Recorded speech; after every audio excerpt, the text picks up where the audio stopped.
Welcome to the mysterious world of Magic Island, a place where anything can happen. Lost to time, hidden by strange forces, and filled with secrets that stretch beyond the imagination.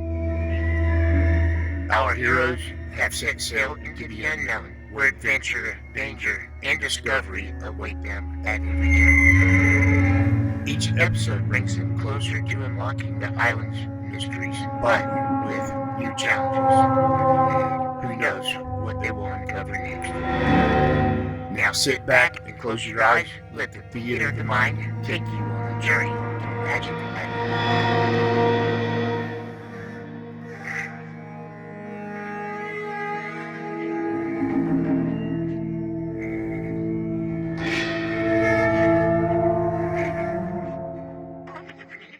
The stolen Euclidean submarine is still racing for Los Angeles. Hour after hour, the powerful explosions of compressed gas have driven the speedy boat on toward its goal. It is now noon, and a blazing summer sun is beating down on the waters of the Pacific Ocean. The submarine is very near the surface of the water, and in the control section, Captain Bradford, Mrs. Gregory, Jerry, and Joan are discussing a shadow on the water directly above them. I don't like the looks of that shadow. The shadow is harmless. Sure, but what's making the shadow? Looks to me like a good-sized plane, and a plane flying not any too high. That is precisely what casts the shadow. One of the Euclidean planes? Undoubtedly.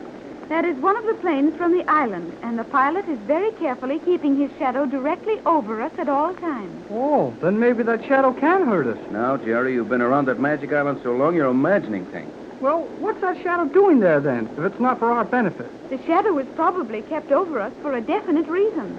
The pilot of the Euclidean plane knows that while we are conscious of his proximity, we are less likely to attempt communication with the shore. But we'll have to communicate with the shore in a few hours now, won't we? It is quite possible we will attempt to land without any communication to the shore. But, Joan, we've told you that it's out of the question. You simply can't land a strange submarine, particularly one carrying as many unique weapons as this one, without getting yourself thoroughly put in jail. And they'll do it, too. I think we ought to let them know we're coming. Well, I don't. We'd never get anything accomplished if the waterfront found out what was going on. We are now passing Point Loma. Point Loma? Just off San Diego? So soon, Joan? We are making good speed, Captain Bradford. We will reach Los Angeles Harbor in slightly more than 2 hours. Gee whiz. Point Loma. I wish the Coast Guard over there in San Diego knew what was going on. Boy, what they wouldn't do to that plane over us. The thought makes it seem almost worthwhile to try letting them know we're out here. Too risky, Pat. Though it would seem mighty good to know those Coast Guard boys were rolling that big plane of theirs down the ramp. I think it would be foolish. We must proceed to Los Angeles at once. Couldn't we go up on the surface just long enough to open the observation hatch and take a look at the shoreline? Homesick, Jerry? Well, maybe I am. A little. What is homesick? Don't you feel homesick for the Magic Island, Joan? I do not know what homesick is, so I cannot tell whether I feel it or not. But I do not feel at all ill, so I presume I do not feel homesick. Gee, that's funny. She don't even know what homesick is. I'm not sure that it's very funny, Jerry. Think of not having any place you cared enough for to be homesick. Gosh, that wouldn't be so good. What is homesick? Homesickness, my dear, is the lost, lonesome feeling a person gets when he's been too long away from his home and his loved ones. Then why should I be homesick? I like very much to be here with all of you, and you have told me that my home is with you, Mother. How can I be homesick when I am going toward my home? Well, that's a good way to figure it, Joan. But I'm afraid most of us would have a little more trouble than that trying to talk ourselves out of a spell of homesickness. Well, it won't be long now. We'll soon be outside harbor at Los Angeles. And that will mean we'll soon be in great danger. I agree with you, Pat. I think it's time we made our plans. We are in danger now, constant danger, and planning is useless until we are familiar with conditions at Los Angeles. Hey, What is it, Jerry? I just thought of something. Something important to this landing of ours? I think it is. Then let us hear it. That Euclidean plane flying around up there. He's not going to do anything to us. Maybe not, but there's something mighty mysterious about that plane. Well, in what way, Jerry? Well, how does he get by with flying along at that altitude? He can't be more than 1,000 feet above the water. You know, plenty of people can see him from land, and they can tell that it isn't no ordinary plane. Not only that, but we've passed under 2 big squadrons of Navy planes, and they couldn't help but see him. Why, you're right, Jerry. And surely anyone flying near that plane and seeing how it was made would be curious about it. I think the plane has not been seen. Why, it must have been seen, Joan. Jerry's given you good reasons why it couldn't miss being seen. The plane is probably invisible. Invisible? Now, Joan, your voice was as loud as any other in telling us that there isn't any magic on Euclidia. And an invisible plane sounds like magic to me. Me too. You found the magic island invisible, didn't you? Huh? Well, yes, we did. That is, it was invisible to our eyes, simply because it was surrounded with that bank of artificial fog. Exactly. And if we were on the surface, we could look up and see a large gray cloud flying steadily along over us. That Euclidean plane is hidden in a cloud, an artificial cloud generated by the plane and thrown out around it? Precisely. Every time I learn one more of the things those Euclideans can do, I wonder a little more just how we're going to come out when we really mix with them. Well, it won't be easy, Jerry. I'll say it won't. But even though the plane is invisible for all practical purposes, it does cast a shadow. Surely someone must have seen shadow on the water. If it was seen from another plane, the pilot might think it was the shadow from his own. And a boat would not notice it unless the shadow passed directly over the boat. We know the shadow has not done that, for we have not passed directly under a boat. Then, barring some unusual and unlikely accident, that plane will have no trouble following us right into the harbor. It looks that way, Pat. Boy, there'd sure be something doing inside that plane if another pilot took a notion to fly through there. That would be unfortunate. At least that, my dear. I think we'd better stop speculating as to what might happen to somebody else if they flew into a cloud and start figuring what's liable to happen to us when we get into port. Well, we can't figure anything until we get there, can we? That is correct, Jerry. Planning would be useless without knowledge of local conditions at our destination. But how are we going to land, Joan? I have told you, Mother. We will use individual airlocks and leave the submarine anchored at the 10-fathom level. We're going to unload from this barge 60 feet below the water level and walk into the harbor? That is the general idea. It don't sound any too good to me. Joan must know what she's talking about, Jerry, or she wouldn't suggest such a thing. Well, I haven't heard enough of the story to make it sound right. You have given me little opportunity of telling you anything. But what about all the hours we just sat here and hung on while we plowed up most of the Pacific Ocean? Well, Joan has been mighty busy all the time, Jerry. Don't forget that she's the only one who really understands this submarine. And we've been depending on her for all our navigation. Oh, I know that. But she means I talk too much. Do you not? Well, maybe I do. Don't feel badly about it, Jerry. We all talk too much at times. And I agree with you that now is the time to make what decisions we can about our landing at home. Joan is absolutely right when she says that we must leave the sub submerged, safely beyond the harbor, and safely below any possible accidental discovery from the surface. Correct, Captain. And as I understand it, you know exactly how to get us safely from that submarine to the surface of the water and then into the harbor? I will see that we float safely on the surface of the water. You will be responsible for our landing in the harbor. I knew there was a catch in this somewhere. Now, Jerry. Oh, sorry. Joan, dear, do you realize that we will probably be anchored out too far to swim in comfortably? And that there's no way to arrange for anyone to meet us unless we send them a radio message. We may have to use the radio as a last resort. And that will let the Euclideans know exactly where we've anchored this sub. Well, what do we care if they get the boat? Just so we get out of it first. I'd like to be able to dry dock this boat, let our Navy men take it apart. They might learn a lot of things that the governments of the world should know.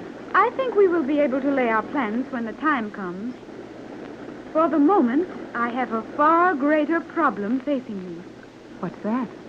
This submarine is no longer swaying around. The stern is perfectly stable. I noticed that. So did I, but I thought it was purely accidental. I like it. Is there more to it, Joan? I believe there is. We are being held on our course. Held on our course. From some outside source of power? It would appear so. But what kind of power could do that? I fear I know the answer. You fear you know the answer. Yes, Mother. But I will withhold it until I am certain. Well, now, look here, Joan. We're not children, any of us. If you know something we will have to find out eventually, why not tell us now? Perhaps we can help you work it out. Sure. Everything that's happened to us so far has come out all right. I think the men are right, dear. What is it? We are rapidly losing our forward speed. We're slowing up? Observe the speed as indicated on the instrument. Well, it seems that we're only making 35 knots now, and the needle is gradually dropping off. Precisely. Are we running out of fuel, Joan? Definitely no. Then what's holding us back? You have hit it very accurately, Jerry. We are being held back. But that doesn't make sense, Joan. What could hold this submarine back? Magnetism? Magnetism. That sounds like another trick of the Euclideans. Without doubt, it is the work of G47 and his scientists.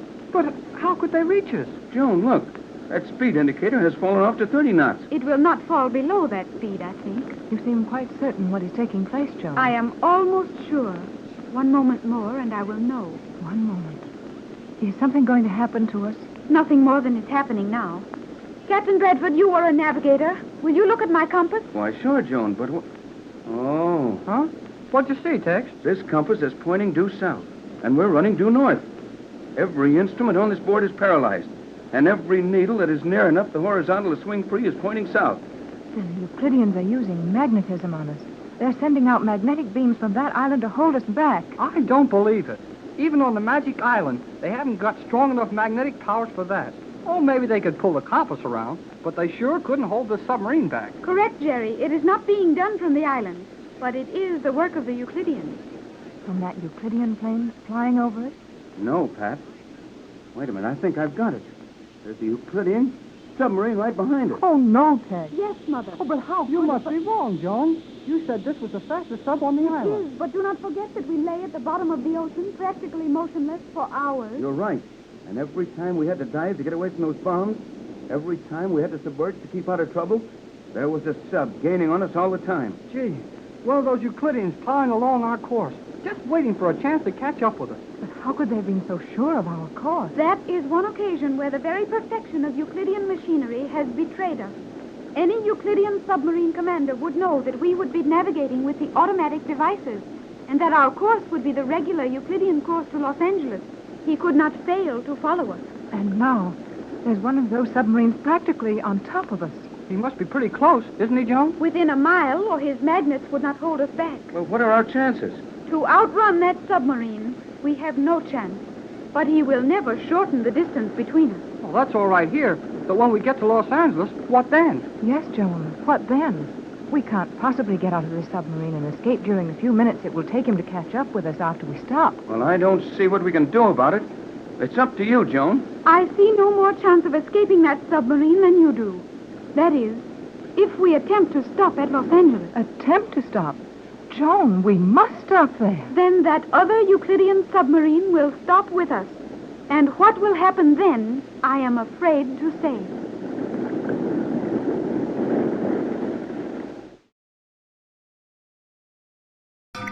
And so, another chapter closes on Magic Island. Our explorers have faced mysteries, dangers, and thrills. Yet, the island still holds its secrets close. What lies ahead? New allies or unexpected foes? Make sure you join us tomorrow to find out what awaits on Magic Island, where the adventure never ends. Right here on Golden Age Radio, rumble.com/C/GAR. If you're too impatient to watch all 130 episodes, one per day, there's a link in the description so you can watch all the videos you want all together.